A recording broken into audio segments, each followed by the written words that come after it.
रात की दास्तान यूट्यूब चैनल पर आपका स्वागत है। भूत प्रेत पिशाच और शैतानों की रोमांचक कहानियां आपको इस चैनल पर सुनने को मिलती है।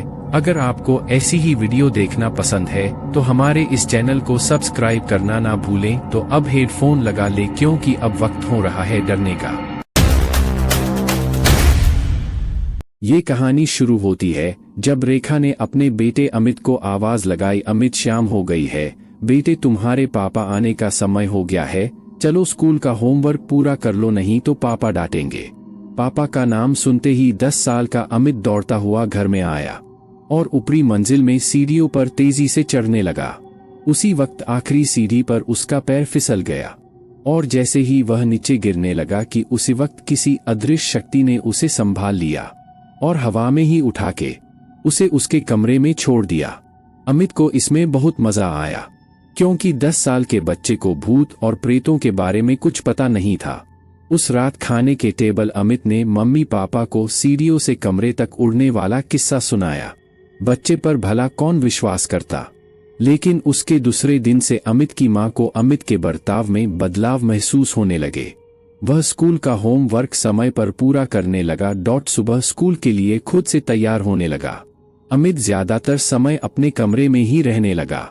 एक दिन रेखा सीढ़ियों से ऊपर आ रही थी, तभी उसे अमित के कमरे से आवाजें आने लगी, जैसे कि वह किसी के साथ मस्ती कर रहा हो। रेखा ने दबे पैरों से जाकर दरवाजे के होल से देखा तो डर के मारे उसकी सांस फूलने लगी, क्योंकि एक आदमी की धुंधली सी परछाई बालकनी के पास खड़ी थी और उसके बाजू में अमित उसका हाथ पकड़ के खड़ा था।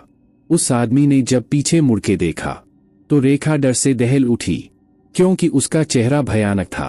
उस पर गहरी चोट के निशान थे। देखते ही देखते वह आदमी कुछ हो पालों में हवा में गायब हो गया। फिर रेखा दरवाज खोल के दौड़ती हुए आई और अमित को सीने से लगा के बाहर की तरफ भागी।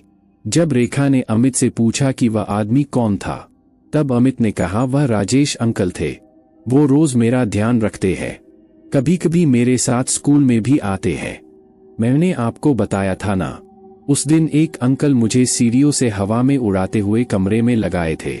यह वही है। राजेश, ये नाम रेखा को कहीं सुना सुना लग रहा था, पर उसे याद नहीं आ रहा था।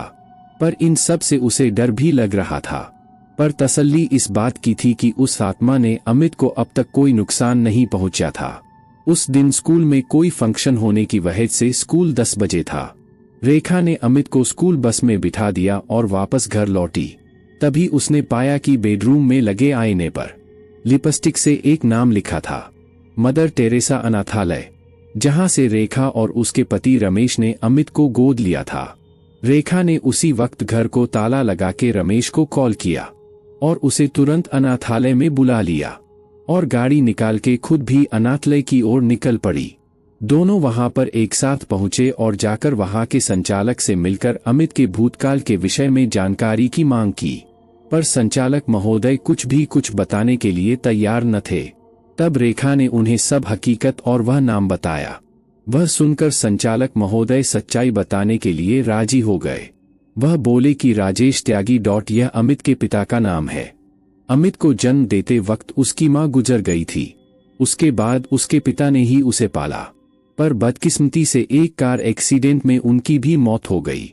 अमित भी उसी कार में था, पर वह किस्मत से बच गया था, लेकिन सिर पर गहरी चोट लगने की वजह से उसकी यादें मिट गई है।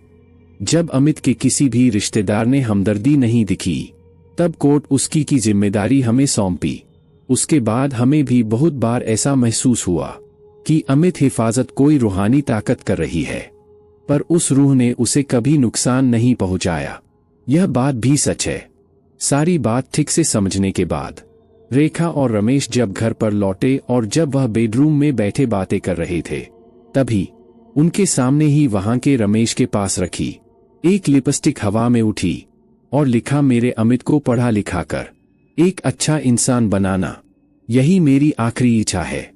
उसके बाद खिड़की के पास एक धुंधली सी आकृति दिखाई दी और एक आवाज सुनाई दी, मैं हमेशा अमित के आसपास रहूंगा। इस आवाज के साथ वह आकृति अदृश्य हो गई।